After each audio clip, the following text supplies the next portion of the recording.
Hi everyone, we are now on our next lesson, the part two of our supply chain strategy. So in this lesson, we're going to discuss the macro perspective naman. So in part one, so far I discussed the micro perspective of the strategy since it's only concerned on the firm or the view or the eye level of the firm. So meaning to say they see things on the first level basis, or mean to say they see things on how they operate as a firm. So kumbaga sa ano, sabi nga ni Mayor Joy Belmonte, panloob lamang, nakikita nila yung inward operations nila. For this part 2, we're going to see the outer factors or outer circumstances that affects the supply chain of our business. Of course, syempre, as much as we would like to have a internal factors to consider our workings as a or our supply chain strategy alone, pero hindi natin siya magagawa because at the end of the day we're going to realize that our suppliers and also their suppliers are linked with chains. So meaning to say we are reliant on one another and we depend on other people or other business or other industries in the provision of our supply. For therefore, it's very important for us to really have a good understanding on this matter. Okay, so now let's proceed.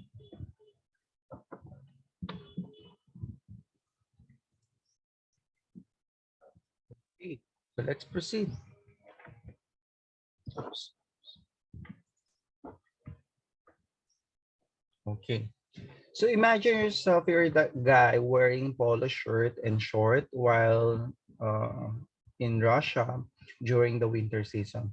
So what's the idea behind this is that business operates not on themselves alone. So meaning to say, we should be also conscious about the circumstances or the factors that might put influence to our day-to-day living, such as the weather. And of course, beyond the weather, we also have some fashion statement and etc. So this guys is clearly lacking of sense when regards to perceiving its or his environment rather. Okay. So likewise, in creating your business decision, and one of that business decision is your supply chain strategy, is of course we have to consider the market and external environment forces.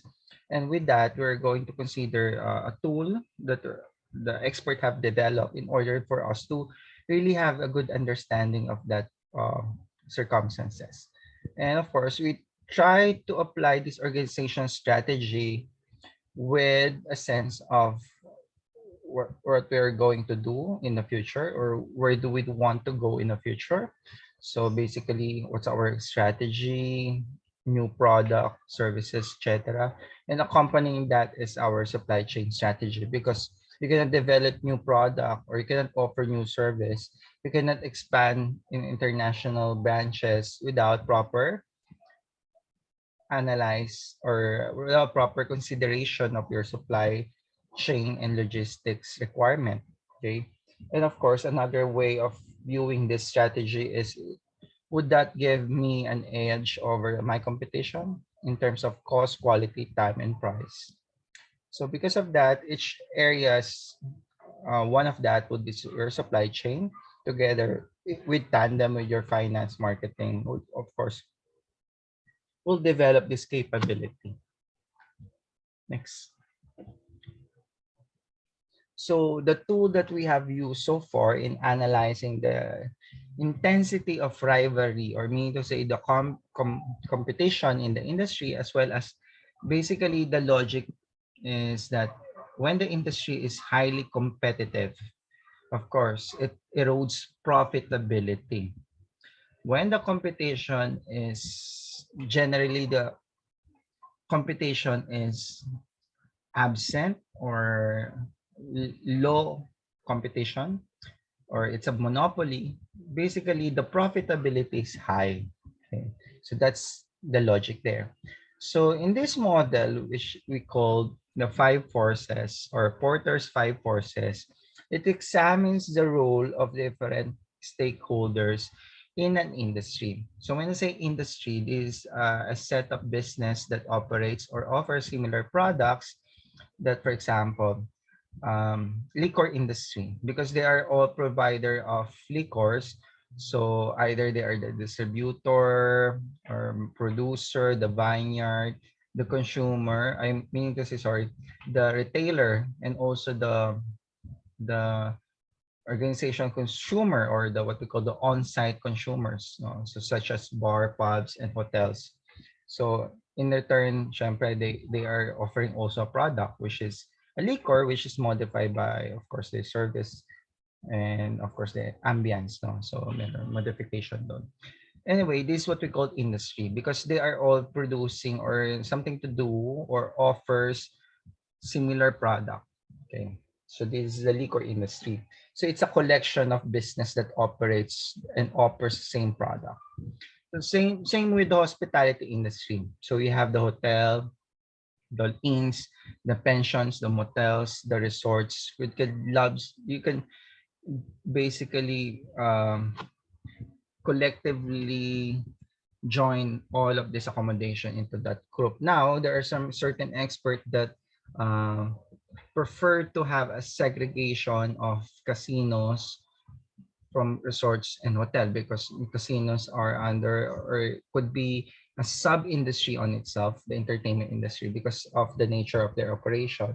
Okay, so these are the things. No, now regardless of their industry, and this model is used to any type of industry, so it's very widely used, particularly in abroad, no? So napakagandang model na ito. It really examines the intensity of the competition. Okay. And also, who has the bargaining power, and who has the control of the relationship. So we want to examine that. Now, of course, I will highlight, of course, the role of the supplier here, because my subject is supply chain management.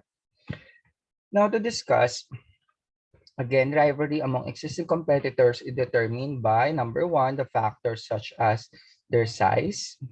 If there's many competitor, of course, expect lower profitability. So if there are if there's few competitor, the more profitable your business, even though you're operating in subpar, or meaning to say you're not that competitive, but few are offering that product, so it's a good thing. Next, uh, is that is the nature of the product itself. It's a long life cycle. So I mean to say, if this food, it's a long life cycle. So we expect people still consume food rather than computers. Kasi sa computers, the model changes after 5 years. So there's new technology. So basically, it's a short life cycle. Next, so the most important thing here is, of course, the new threat of new entrant. Are there new entrants, or mean to say newcomer to the industry? If there's few, that's a good thing for your business. If it's yes, that's a bad thing for you, because you need to keep up, or you need to be remain competitive, or else your business are going to suffer. For the case of restaurant business, it's setting up a restaurant is quite easy. There are a few barriers for that. So, restaurant business is really a tough business. You need to have the perfect combination of profitability, cost minimization, food service, quality. So these are the determining factor. And also your marketing and location. Because I believe location is still important, despite you can deliver your food, but having a good location could either break or make your fine dining restaurant. So that's how critical it is. Next is the threat of substitute products. For example, are there possible substitute products in your offering? For example, if you're selling butter, are the margarine enough substitute for your products? For household use, I think that's very much easily to be substitute, because yung margarine kasi would have the same flavor for the perspective of household user. But for fine dining and other restaurant or hotel application, that will be totally different. Now, another example would be flour and in other flour-like substitute. Would that be suffice? Of course, it depends on the technology, the processes of the business. So that's are some of the considerations. Okay. Next is, of course, the bargaining power of the buyer and supplier. Okay. So these are the most important factors that we have to bear in mind because the success of the business is determined primarily by the power that the company exert to the buyers. Is our product valuable to the perception of our buyers and they're willing to pay money for our product? If not so, of course, that's the reason why most restaurant didn't success or they suffer failure because the perceived value of our product is less, okay, than the total less. It's the value that they perceive is less, so they are not offering their money to us. They're not willing to pay our product. Okay. So in the bargaining power of the buyer, we want to make sure that the buyer has, okay, the following: many customer base as much as possible. Why? Because if you have a few customer and these customer are quite powerful, let's say you are a hotel and you only cater for a few companies. Okay, let's say for example 10 companies and you are reliant on the 10 companies for business. Of course, that is really not a good sign for future growth and development because your customer could insert a tremendous amount of influence on how you operate your business. For example, if your customer is delay of paying their dues for let's say 45 days, of course they could, they are the business for 10% of your or 20% of your business. You might as well consider them, or you might accommodate their dues for a longer period of time, which constrains their financial ability. So this is a very dangerous, no. So we want to make sure that our customer base is diverse and many. Pag sinabi ko naman diverse, we want to make sure that the customer is not of the same lump sum of group. For example, yun nga, 10 corporate accounts. So these are all corporate accounts. So meaning to say, for example, pandemic hits, so there's no business conferences. So how can you produce staycation, diba? How can you produce leisure segment? So wala ka, I mean we say zero. So you have zero growth, zero profit. So we want to make sure that our business is segregated and diverse into different types of markets. No? So for restaurant, you have to, of course, you have to have walk-in. You have to have your regular clients. You have to have your corporate accounts. So this is how we manage to diversify them. But at the end of the day, the restaurant business is, the bargaining power of the buyers are really strong because there are many substitute, there are many possible new entrants, and restaurant in the place or location that we exist are plentiful. So at the end of the day, you will realize that we have less bargaining power over our customers. So it is wise for business to really focus on pleasing our customer because of that perceived nature of our relationship with them. Okay, so we cannot just increase our price. So we have to be sensitive. We have to be conscious of the price offering of our local competitors. Okay, we have to make sure that the switching cost, meaning to say, let's say they are offering the same brand of steak over our steak, which they have. Our loyal customer are used to our steak. And of course, the switching cost for switching another brand of steak or switching to another nearby restaurant for steak is not that high. So I mean to say they could grab the chance or they could grab the opportunity to try and test the new steak on our competitor. So there's no factor that prevents them from substituting our services. So that's the sad reality of our business. Okay. Now, that's totally the opposite naman pagdating sa technology. So That's how good business or spectacular business operates. So what is the bargaining power of Microsoft? It's very, they have very good bargaining power. They could charge their product in a very profitable means, di ba? Kasi software lang siya. Once you have pattern or once you created the software and once you pay the software engineer, that's it. It could be replicated over a period of time. So it's good business. Next is the power of the suppliers. Yun na, yung suppliers natin sa ating supply chain management. So the logic is the same, no? So the buyer wants to get most of their money, and you as a business would want to get most out of their money. Kasi it's profit for you, but for the buyer is that's cost. Now, dito naman, for the perspective of our supplier, it's the inverse. Now, you would want to get, as a business, you would want to get more for the supplies, and your suppliers would want to get more out of your money because that is the profit for their side and cost in our side. So it exists an inverse relationship from our customer or our buyer. No?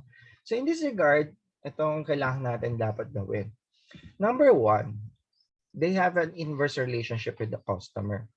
The more the diverse or the more number of supplier exists in the industry, the less powerful they become. So marami kasi tayong choice. We can easily replace the supplier if they're not doing well, or if the terms and conditions are not good. For example, one suppliers offer you 15 days credit, the other one offers you one month. So of course, without any hesitation, they are offering the same product. You go for the 30 days, diba? Credit terms. So ganun lang naman siya.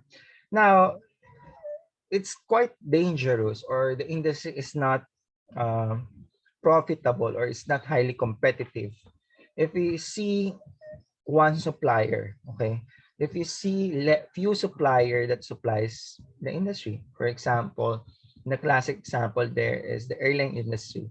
So there are two manufacturer aircraft. So we have Boeing and Airbus. So how competitive is the industry? It's not really competitive.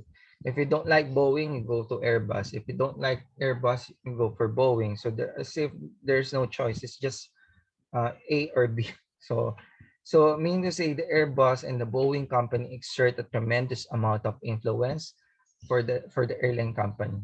Diba? So that of course that's reduce the flexibility of the airline company to exert influence to them.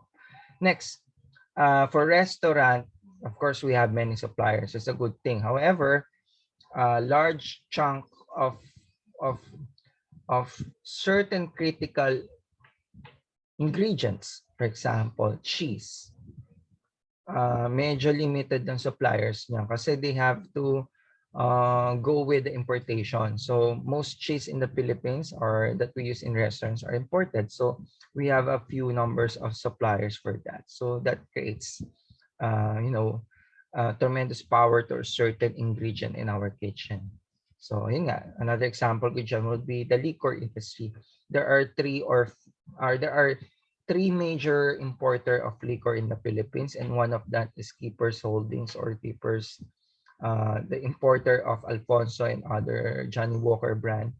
So it will be tremendously difficult for any bar or any hotel not to do business with them and not to maintain good relationship with them because they are one of the leading importers of liquors, and it will be difficult then for the hotel or the bar itself to import their own liquor brand because of economy of scale.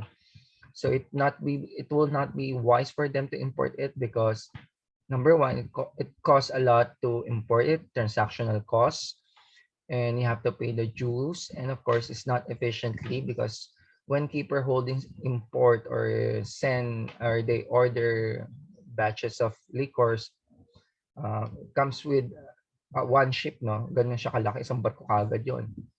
If kung hotel ka lang, of course you just need hundreds of bottles. So parang it not be wise for you to do that way, 'di ba? Parang medyo that will create a lot of cost efficiency on your side. So the ending is, of course, you are forced to do business with Keepers Holding because you have no choice, and of course that will make your process much more cheaper, unlike of doing it directly. Next, for hotel, ganun, of course, they are hotel, ganun din, diba? We have uh, some hotel operation has a very uh, diverse and great numbers of suppliers, while others such as Indicor brands natin, cheese, caviar, we have the forga, or I mean the duck liver, no, the French duck liver or the forga.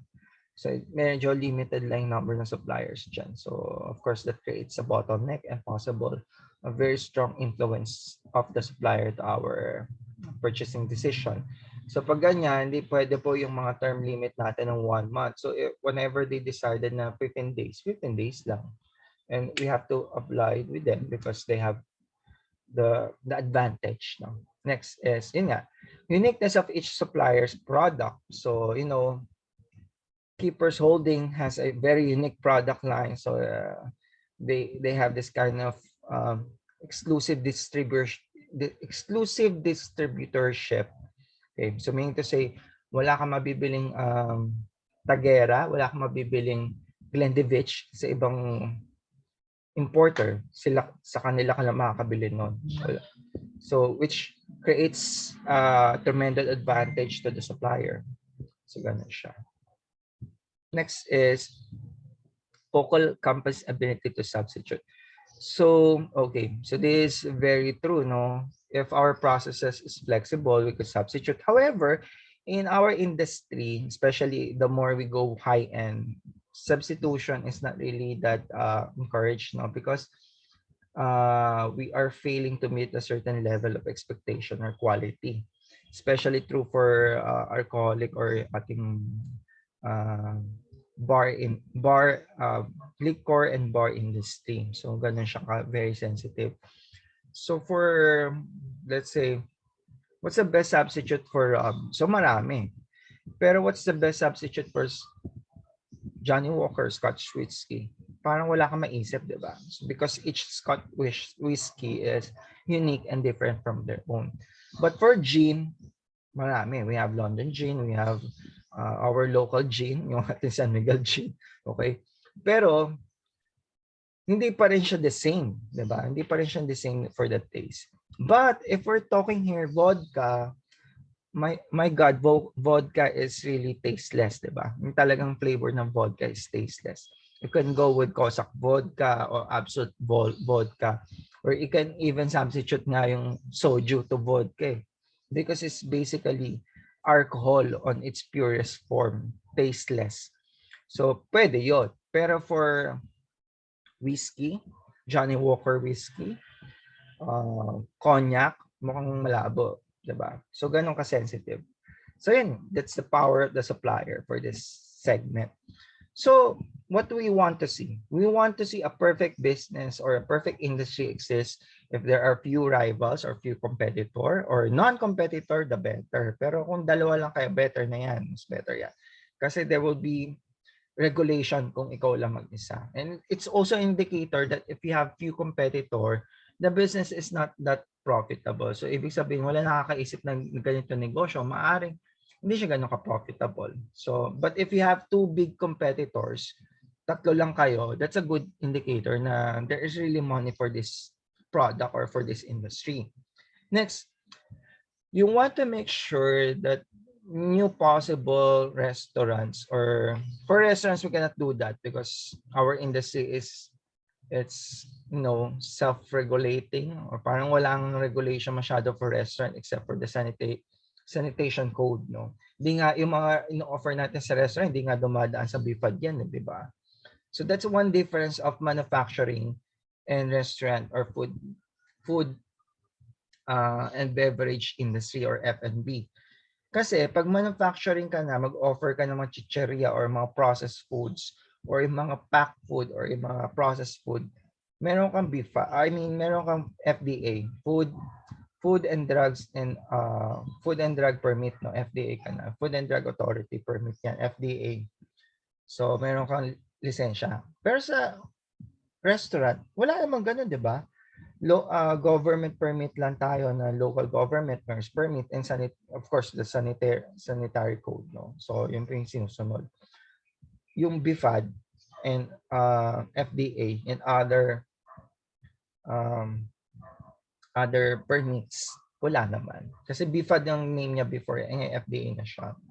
Okay? So, hindi ganun kahirap pumasok sa industry natin sa food. Lalo naman din sa hotel. Hindi magagano. Napakadaling pumasok sa hotel, di ba? Yung Airbnb nga, walang permit yan, di ba? That's the new entrant. So, that's okay.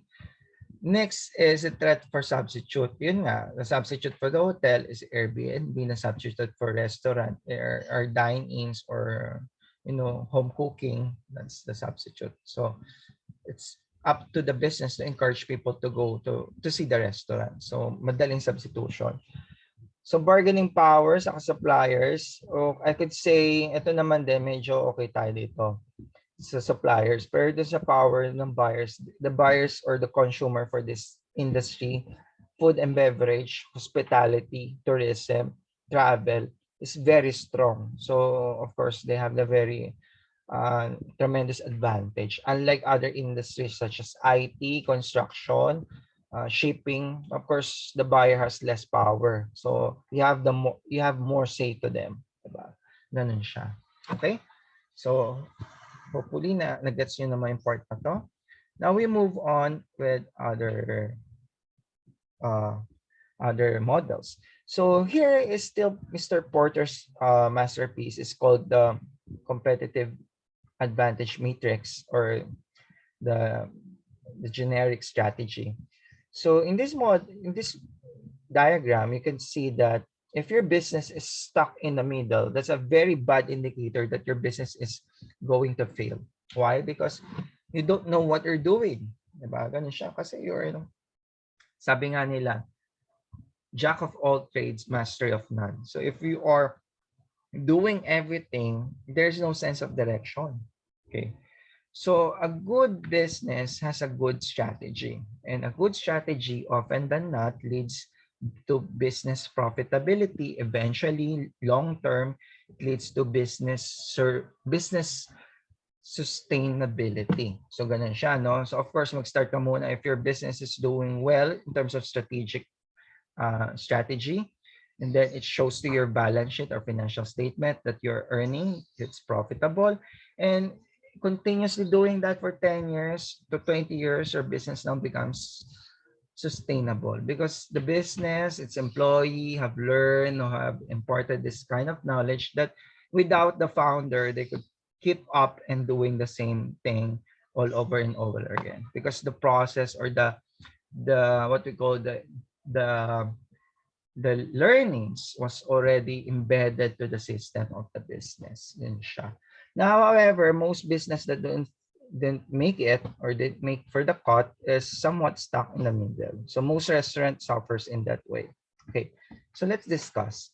So for competitive advantage, we have two sources of competitive advantage. You offer low-cost product, meaning to say you go for the mass market because people are buying your product because it's cheap and it's perceived to have more value than their money. So meaning to say they're getting more value because they're paying less. Or the other way around, differentiation. So because your product is perceived as expensive or more value because the perception of quality. Example, Rolex. So if you compute how much is the initial cost for the ingredient or for the materials, the labor for the watch is basically just around 20% of the watch itself. So hindi naman ganun kamahal. Pero the Rolex watch is being priced at premium because of the perceived brand. Okay, that is a differentiation. That is the power of making brands. So brands are effective way of differentiation. So that's a good way to start with. For hotel, ganon. So if you're just any building that offers a cheap accommodation, it's clean, it's safe, so you go for the low cost. But if your building was renamed and repainted as, for example, Hilton Hotel or Marriott Hotel, or let's say let's call this building, we buy the proprietary rights or um, the brand name for, let's say, Hyatt Hotel. Of course, it creates perception of value. So therefore, anything that is branded creates more price. So ganun siya. So it's the matter that people are perceiving there is value for your product because your product is perceived more value than the cost, than the money they buy your product. So ganun siya. Again, ganito ang logic, no? If your product is low cost, they're buying your product because they're getting more out of paying less. For differentiation product or branded product, they're buying your product because they're getting more value by more perceived value, and they're willing to pay more to get that value because at the end of the day, the value is more compared to the amount they purchase. Ganun pa rin naman yun. Diba? So parang for them, equal yung cost or more or mas more pa yung value mo kaysa dun sa cost na binabayad. Okay. So that's how it is. For scope, it's depending on the following. Total market refers to if that strategy is applicable for all people of all markets, or niche if that market or that the type of strategy is only applicable to a certain location or certain segments. Example, cost leadership. Cost leadership means to say you can offer your product at any market that you are offering it cheaply. Example would be Pure Gold. They are offering their merchandise very cheap, no. Now it's totally different from Rustans kasi Rustans is high end. So ang ganda ng Rustans is you can buy expensive items, imported items na doon nyo lang nakikita. And for Costco Group, we have SNR. So SNR is the same thing. It's imported. So that's differentiation. It's branded. And you're much more willing to pay 800 pesos for membership, no? Rather than pupunta ka sa Pure Gold, bayad ka 800 para makabili ka ng mura. Hindi lang naman kasi mura ang hinahanap sa SNR. Mura, syempre, nandun na tayo. Pero yung quality din and also imported products. Yun ang hanap sa SNR. For hotel, ganun din siya. So you go for Sogo or you go for the Go Hotels or Red Doors, that's low cost. Or you go for the high-end, Hyatt, Marriott. So that's the differentiation. Now, if you have the niche market strategy naman, ganito yan. Cost focus, meaning to say you are the most effective brand for a certain niche. Example, golfers. Diba? Kung ikaw yung pinakamurang bola dun sa product line ng golf, okay siya. Ikaw yung cost focus. Kaso lang doesn't mean na ikaw pinakamurang bola sa basketball, sa badminton. Diba? Marami kasing gumagawa ng bola. Now, for the hotel or the hotel side naman natin is that ganito siya. If you're the only hotel that offers a cheap rate in Boracay, so cost focus ang tawag doon. Kasi ang daming hotel doon pero ikaw pinakamura. So that's cost focus, 'di ba? Sa Boracay ka nga lang mag-ooperate at syempre pag dumayo ko sa ibang lugar, Cebu, Manila, wala ka na kasi you don't have that capability. Okay? That's a problem of niche market. Ganun din po sa differentiation focus. Let's say, may mga segments kasi they perceive it's really good quality pero liit lang ng market nila. For example, would be in local hotels natin. For example, we have local brands of hotel like a Diamond Hotel, which is managed or linked with the San Miguel Group Corporation. It's a very good hotel. It's well managed. Pero syempre, local or Filipino brand siya. So medyo different. Yung kanyang brand, hindi siya ganong I mean, dito lang siya nag-exist. Sa ibang bansa, wala yon. And particularly sa Manila lang siya nag-exist. We have also Waterfront Hotel or Waterfront Hotel Group. Sa Philippines lang sila. Pero pag dinala mo sa ibang group, sa ibang Malaysia, or let's say China, Hong Kong, I think they will lose the touch of yung brand name nila hindi ganun ka-appeal. Actually, parang wala na sila. They're stuck in the middle. So, ganun. So, again, tip is, of course, to strive to become a total market for business. And, of course, it matters kung ano yung strategy nyo. Huwag kayong mura tapos magandang product. I mean, maganda yung product nyo pero mura siya. Walang ganun. You have to stick with one quadrant natin dito sa generic advantage natin or sa ating advantage. Okay? So that creates a competitive advantage. Either you're cost leader, you're the most cheapest producer among everyone, or you're offering a total brand product that is perceived to be of high quality, or basically you are serving a small community or small set or small geography na ikaw ang pinakamura, that's cost focus. Pero syempre, not totally the whole territory. Kasi syempre, doesn't mean that you're the cheapest hotel in Boracay. That doesn't mean that if you put another hotel in Manila, you're going to become the cheapest. So walang ganon. Nung ka lang mura. Or, yun nga, differentiation focus. Yung particular brand na yun, it only serves a particular set of market. So just like Diamond Hotel, it only exists in Philippines. Waterfront, it only exists in the Philippines. It's totally different. Malaking differential nila with Hyatt, with Marriott, with even Nobu. Nobu is a Japanese brand, no? Laking difference natin. So, ganun. So, let's go. Okay. So, I have here a sample of wine supply chain. This is the wine and liquor industry. So for them, the production or the supply chain started with the vineyard kasi doon ginagawa yung wine. And of course, these grapes are being processed and aged in winery. And of course, my favorite company, Keepers Holdings, are one of the selected distributor of certain product here in the Philippines. And again, Philippines kasi, we have local brewery or local winery, Pero of course, we are not a wine producing country. So mostly, ang tawag sa kanila, let's say San Miguel, Tanway, is distilleria or distillery or brewery. For the case of beer, it's a brewery. No? So that's additional trivia lang. Pero yung winery, wala. Wala tayong winery. So we have to import yung mga other liquors natin. And of course, it's being sold to the guests on bars or hotel, or it could be sold in your favorite supermarket, SNR, SM, 7-Eleven. Napansin nyo ba may mga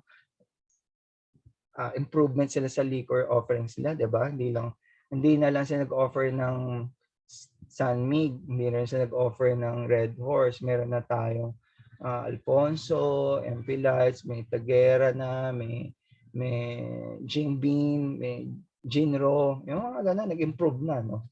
And of course, syempre, downs to you, to the consumer. Okay.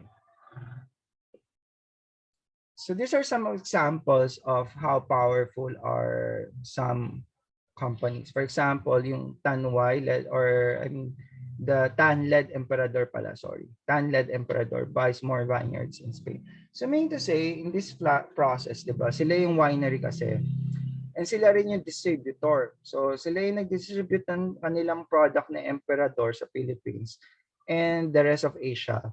And also, they own the Emperador Distillery or yung Distillery Emperador sa Spain. So sila yung gumagawa ng brandy. Now, of course, 'di ba, global climate, mga ganung issue, no. And of course, yung production ng wine somewhat affected din siya by the climate change. So they would want to have security in the long term by purchasing more vineyard. So ganun ginagawa ng company. Okay? So it's a good strategy for me because vineyards are becoming less and less in France, Spain, and Italy. So of course they're converting their land to other purpose. So that's bad news for those companies who are not well equipped to have this kind of technology, right? And also limited resources such as in binary kasi it's land. Hindi naman natin siya napapalitan.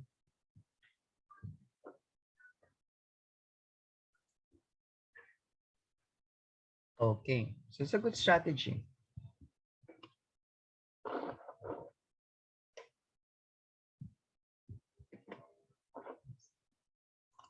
Malipat. Okay, next is, okay, let's have, okay, yan naman, Emperador buys 50% Spanish brandy maker. So their competitor, let's say, Emperador buys yung another company or another competitor na gumagawa din ng branding. So it's a good strategy also to enhance the capability of the company to produce brandy in general. Kasi of course, when you buy additional company or brandy maker, that's improve your storage capacity, improves your capacity to create more brandies, diba? Though ibang brandy siya, ibang pangalan, pero at the end of the day, it's still brandy. So you can have, or you can improve and subsume yung kanilang brand name to Emperador. Or if they wish, they could still remain the Fundador brand. Yan. So these are some of the news on how they improve or how they control their supply chain. So Emperador is a good example because from distributor, they acquire the manufacturer or the winery. Okay? So binili nila Emperador Winery.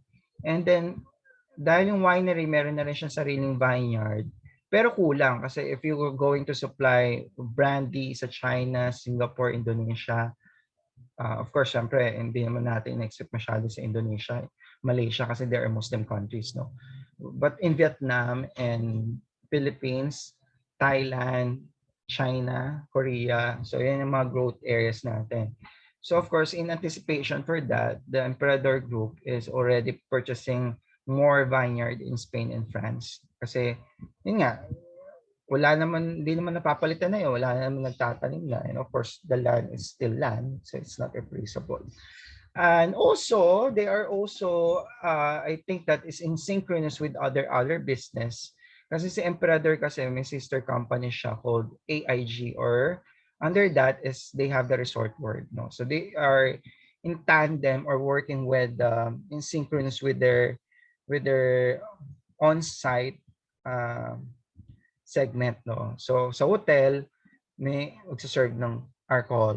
So one of their main products is of course yung brandy nila. Sa bars, nagse-serve din sila ng alcohol. So yung mga alcohol nila, syempre bida doon. Okay? So ganun din siya, 'di ba? So parang in tandem sila, or it's a good, may synergy. It's a good business idea. So it's a strategy for the business for what to acquire, when to acquire, and how to acquire. And of course, it makes sure that the value chain is intact and every stages in the process, the Emperador Group or the TAN-led companies are acquiring profit. So ganun siya ka-wise. It's very good. Okay? Kasi nga naka-built in sila sa supply chain nila. Okay? That's a very good strategy. Okay, for chicken naman, ganun din. So si chicken, so of course kala nyo ganun business lang tong chicken, pero it's a massive business actually. And chicken dito sa Philippines is not only consumed here in the Philippines, but we export chicken in Taiwan and Japan. So that's how sophisticated is a chicken here. So one of the largest manufacturer of chicken here is Swift Chicken, diba? So Swift, sila yung nagsusupply kay Andox, kay Mang Inasal, at kay before Jollibee have their own poultry, no. So Swift nagsusupply doon.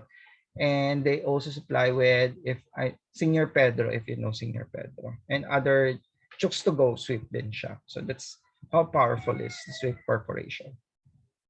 Okay. Yeah. So si Jollibee ganun din. So Jollibee acquired their own poultry farm kasi nga napakamahal ng manok.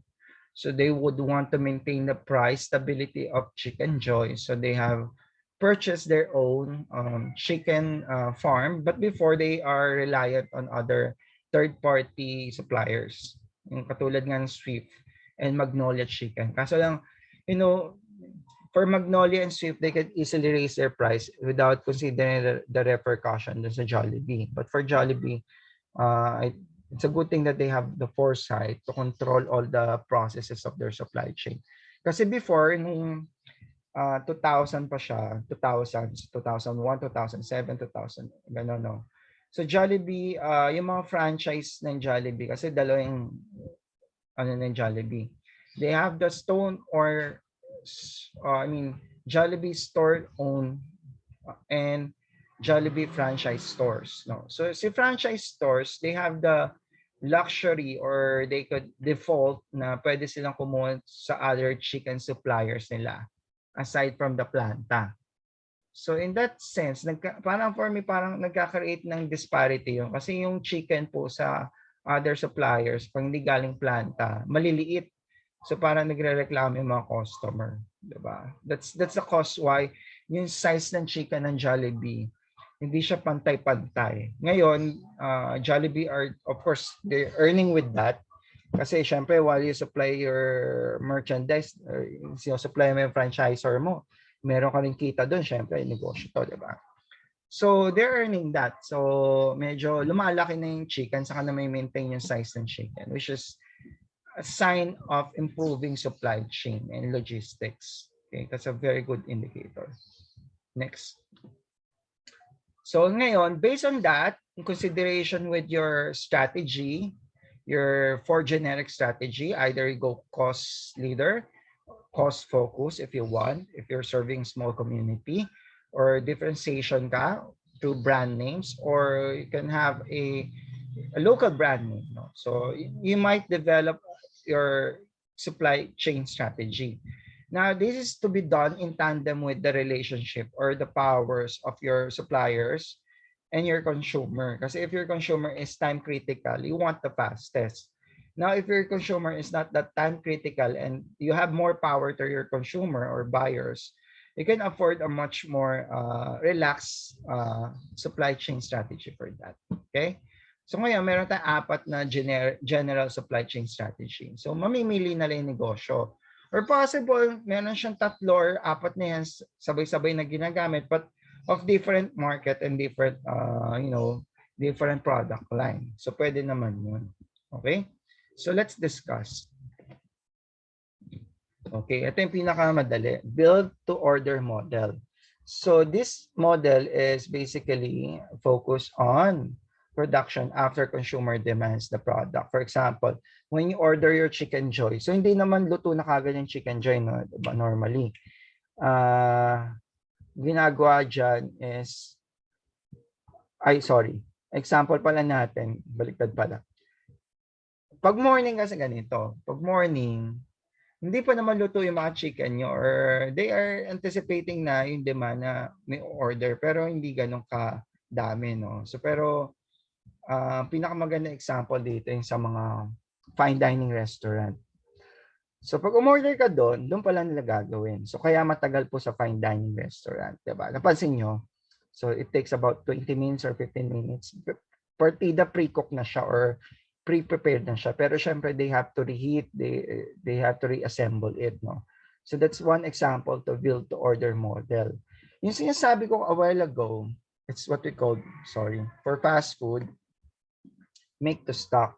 So meaning to say, they already make some chicken joys in anticipation to the demand. Okay, so ganun siya. So chicken joy is one example of that. Jollibee, McDo, any fast food. So ganun siya. Kaya siya tinawag na fast food eh. So fast food because you don't want to wait that long. You don't have the luxury to wait for 15 to 20 minutes for casual or fine dining, diba? So you want it immediately. So minsan, nandidiscuss pa rin si fast food kasi nga masyado maraming demand. So you have to wait long. So 18 minutes daw. So per batch cooking kasi siya. Hindi naman pwedeng magluto ka ng isang chicken for that customer. So kailangan marami kayong niluluto ng chicken kasi nga yung oil at yung energy at yung gastos sa kuryente mahal. Okay. So again, let's have an example. Fine dining to casual dining, it's built to order model. So luluto yung food pag umorder na yung si client.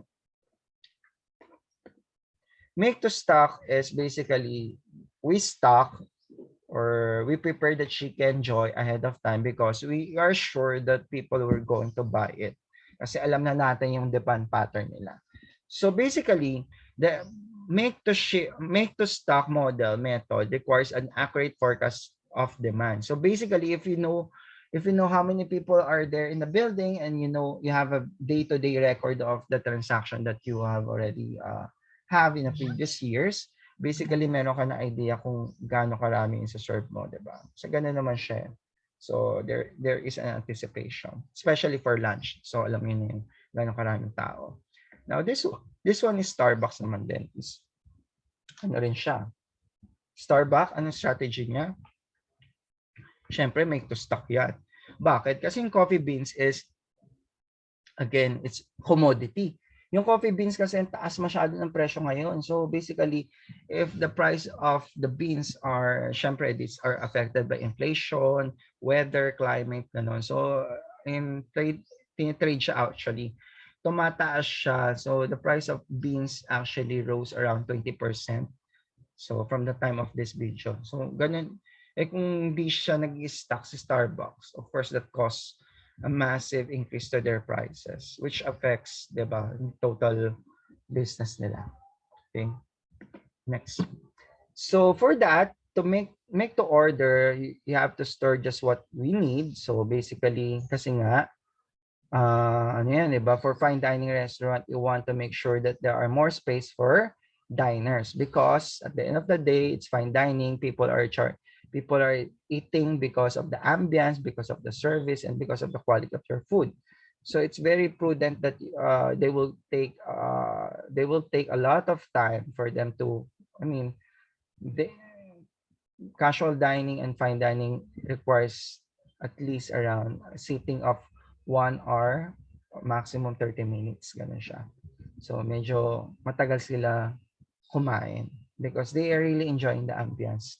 So kung konti lang yung dining area nyo, lugi na yung negosyo nyo, even though you charge them a premium price. No? So ganun siya. It really affects your layout. No? For just in case or make to stock, fast food model siya. And I think for fast food model, hindi rin naman advisable na masyadong maraming storeroom. Kasi nga, most of the fast food here are not stand-alone stores, no? So they are just renting. So pag nag-rent ka, you have to consider as well the space. But if you are a stand-alone store, that's a good news. Kasi you can afford the second floor and third floor nyo to be your storeroom. So ganun siya. Next. Okay. Continuous replenishment model. Okay, so this is basically what happens with Jollibee, no? So we're talking here about yung kanilang goods, yung kanilang raw materials, yung chicken na raw chicken. So yung lulutuin pa lang. So every day nagpapalit na inventory. Okay. So basically meron na silang set na levels of quantity na in-order. So continuous replenishment is a strategy in which the business share inventory information with the supplier. For this regard, in Jollibee kasi, they have franchisee and franchisor relationship.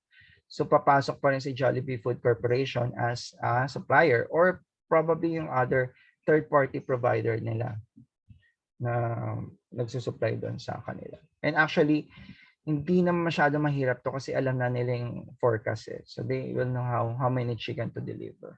Ganun siya. Okay. Next. Okay, ganito lang siya, no?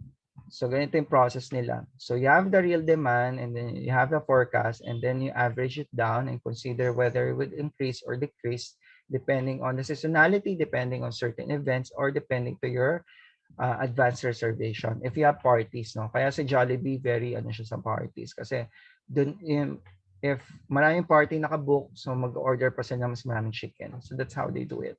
Now, of course, this will create your average or mean to say your ideal quantity for replenishments.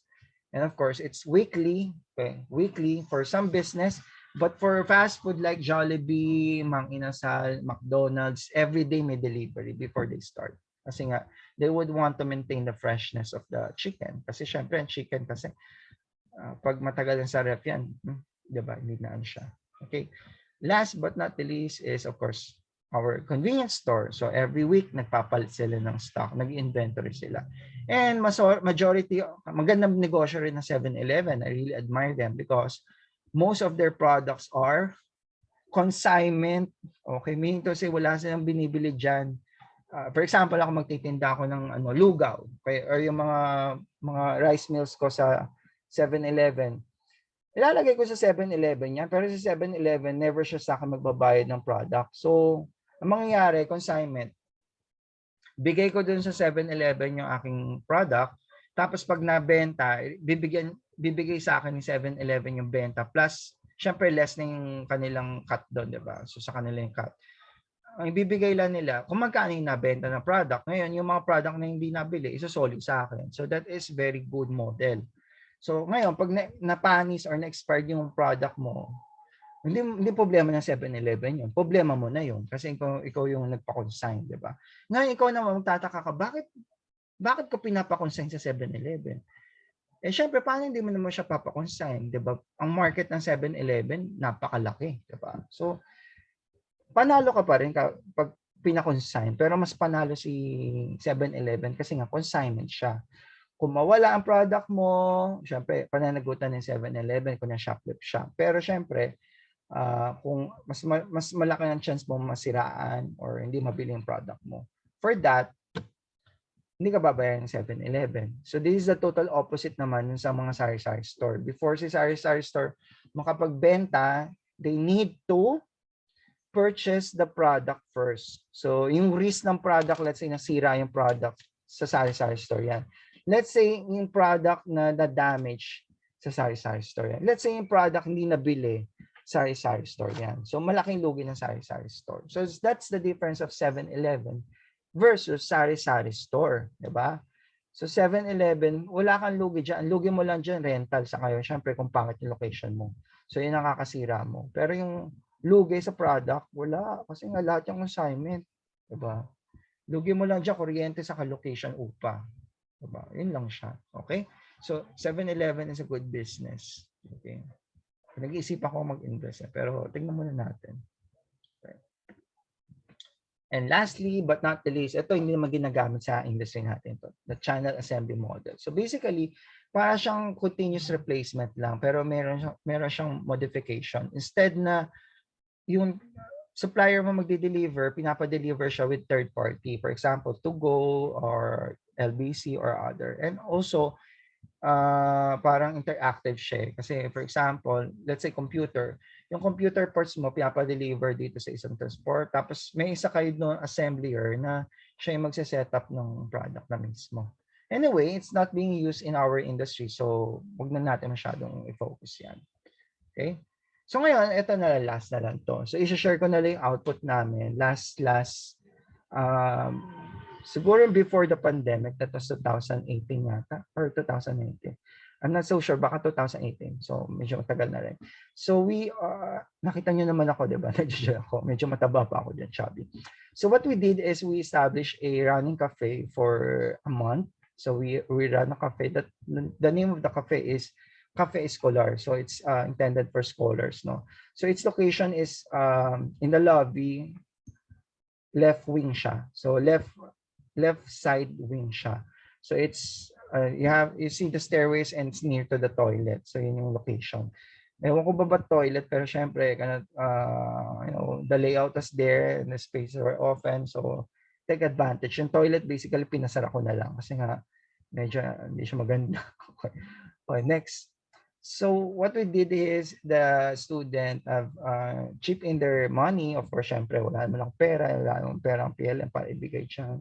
Ako rin, nag-chip in din ako. So I was in charge with, I supplied the funds for the coffee or beverage kasi malaki markup. Sila na sa food kasi syempre sila naman yung grade ako saka sila yung mag-ooperate. So of course, the employees are the students, and of course, part of our task is to operate the cafe for a month. So medyo mahirap siya kasi number one, ang problema mo dyan operation. Pero mas maproblema pa pala yung supply chain. Bakit? Ito yung mga na-realize namin sa aming operation yan. Okay? Supply chain namin, kasi sabi ko first, ang dami namin product. So we are planning to offer 25 products. Ngayon, syempre, dahil i-operate na namin, we need to purchase the ingredient, the raw materials. I tell the student na, bakit ang dami yung product? Di ba parang madaming product, maraming bibilin at maraming iba-ibang mga product na dapat natin or ingredient na dapat bilhin. Dapat kailangan siguro natin unify yan. So we reduce the product or our offering into from 25 to 10 na lang. So marami pa rin siya actually. 10. Pero at least yung 10 na yun, we are just buying common product. Kasi nga, let's say, if we're going to use bacon for one ingredient, we're trying to use it with another ingredient para hindi sayang. And also we can buy or we can maximize yung bilihan kasi ang hirap bumili. That's another problem. Saan kami bumibili? Some of the supplies are coming from SNR and some of them are SM. So SM we just pag naubusan, tatakbo sa SM. And of course, sad to say, wala kaming storage kasi. And we don't have a chiller. So mahirap din mag-chiller dito. So wala pang chiller, hindi pa napoprocure. So yun nga, one of the limitation there is when you have a very poor supply chain, medyo na-hamper yung operation. And minsan naubusan kami ng ingredient kasi nga sobrang dami pa lang bumibili, hindi namin alam, di ba? Kasi masarap, in fairness naman kasi masarap yung product talaga. Magagaling yung students. Okay? At magagaling mag-market kasi nag-house to, ay nag-room to room yan. Okay? Kasi nga nakataya kanila mga 1.5. So nung after ng operation namin, bumalik naman sa kanila is yung 1.5 naging 2.5 na. Diba? So syempre kasama na yung cost nila, yung kain nila, malinis na yon. So parang it's a good experience for all of us, including me. Kasi nga it's a learning curve. Kasi kahit sabi mo medyo matagal ka na sa industry and you're operating a related business or iba pa rin if you're operating sa school. Kasi syempre, yung supply chain mo, hindi siya ganun ka-establish. Saka, at the end of the day, hindi rin kami pwedeng bumili ng marami o saan namin ilalagay, di ba? Storage costs, di ba? Eh kung masira yun, lugi kami. So yun ang ayoko lang sa business na ganito, mga food. Kaya nga ako nag-invest ako dun sa liquor shop, di ba? Liquor distributors. Yan. Kasi alak, ang talo mo lang dyan pag nabasag. Pero kung hindi nababasag yan, okay lang yan. Walang expiration yan. Pero yung food, meron yan, may expired yan. Katulad ng cake. Yung cake namin, kailangan 74 hours lang matsugin. Or mabenta na yan. Kung hindi, masisira na yung kanyang ano. Saka hindi ko na siya pinapabenta kasi nga in practice talaga, yung cake dapat 72 hours lang siya. Kasi nga, yung quality ng dough, baka nagkakaroon na siya ng secondary fermentation. Ganun. And for coffee beans yan, madalas kami naubusan ng coffee. And yung coffee namin galing pa SNR. Hindi naman, for me, kasi sinasuggest din ng mga students, sir, ako na nabibili ng coffee ganyan sa Divisoria, ganyan-ganyan. Sabi ko naman, okay lang, kaso lang, you cannot really control yung quality ng coffee sa variety, di ba? We have different types of variety of coffee and also yung the way it is roasted. So parang medyo yung quality assurance baka mabwisit yung mga customer natin. Kasi una, ganito lasa. Pangalawa, na iba ng konti. Pangatlo, malayong-malayo na kasi ibang brand na siya or ibang beans na yung ginagamit mo. So that's one factor. Another thing then is, of course, I noticed some of the students are yung purchasing decision nila medyo pumapalya. Kaya minsan kasi sabi ko, bakit kayo bumibili ng ganitong product? Diba? Parang mura kasi sir eh. Naku, patay tayo. Mura nga siya pero in the long run, yung product na yun, yung in-expect nating outcome, hindi yan. So kahit mura siya, hindi dapat bilhin. So yun nga, nauulit kami ng bili, lalo na ng first day. Umulit kami ng bili. Pero eventually, na-perfect naman na-perfect naman ng mga bata yan. Second week, okay na kami. So, na-establish na namin yung aming supply chain. And also, pinaka-importante din dyan, kailangan yung control mechanism. Kasi syempre, kung nakabulaksak lang yung supplies mo dyan sa rep, at kahit sino pwedeng kumuha, patay tayo dyan. Baka may mag-uwi ng bacon. Okay? So, ganun. So, good to see naman kasi dahil pera naman nila yun. Pera ng estudyante. Wala namang gumagawa. No? Kasi control mechanism nila yan. So, parang, pera namin yan. Or may nag-uwi ng isang estudyante dyan. magagalit sila lahat. Kasi that's part of the, syempre dinesign ko na yun. Kasi pag kasi 'di ba pag hindi mo naman pera yon or natapos na yung operation, may bacon, para parang baka mamaya wala kayong ulam sa bahay, uuwi, 'di ba? So if it's not your money, however, it's your money and of course it's collective. Kaya meron tayong tinatawag na social responsibility. So doon mo makikita talaga na conscious talaga silang kumita, and I'm really happy for them. So ang dami namin natutunan dito. And hopefully magawa ulit 'to kasi nga iba talaga pag practical. So again, I quote, in theory, there's no difference between practice and theory. But in practice, there is a tremendous difference from your theory to practice. Kasi nga, sa theory, madaling sabihin. Pero pag ginawa mo na, mahirap pala. Tulad nga yan, di ba? Kahit ako, proficient na ako. Pero ang hirap pala pag ganyan. Kasi syempre, number one, you're starting. Hindi mo alam yung demand. Hindi mo alam gaano karami bibili. Hindi ka naman pwedeng umorder ng marami. Baka malugi ka. Hindi ka naman pwedeng umorder ng konti lang. Mangyayari ngayon, balik-balikan, di ba? Ang choice ko na lang, umorder na lang kami ng konti lang. Kasi nga, mas lugi kami pag marami. No choice naman din talaga kami kasi walang storage. Yun. So that's the problem. Okay? Pero siguro improvement dito is if we could establish a good relationship with SNR, if we could establish yung number talaga ng ordering, yung quantity, di ba? We could ask SNR to deliver it for us. Kasi nga, kailangan mo nga lang na talaga makapag-generate ng bulk. Pero mas matipid yon. Kasi yung cost kasi ng transportation talaga, it really have a contribution for our cost of operation. So, siguro kung okay yung supply chain namin, from 1.5 naging 2.5 na, 'di ba? So parang kung okay siya, siguro we could make it into 3,000. So from 1.5 naging siya, 1.75 yung return ng pera nila. So it's a good experience. Yeah. So yun. Hopefully you can share some questions of yours in our comment box. Salamat.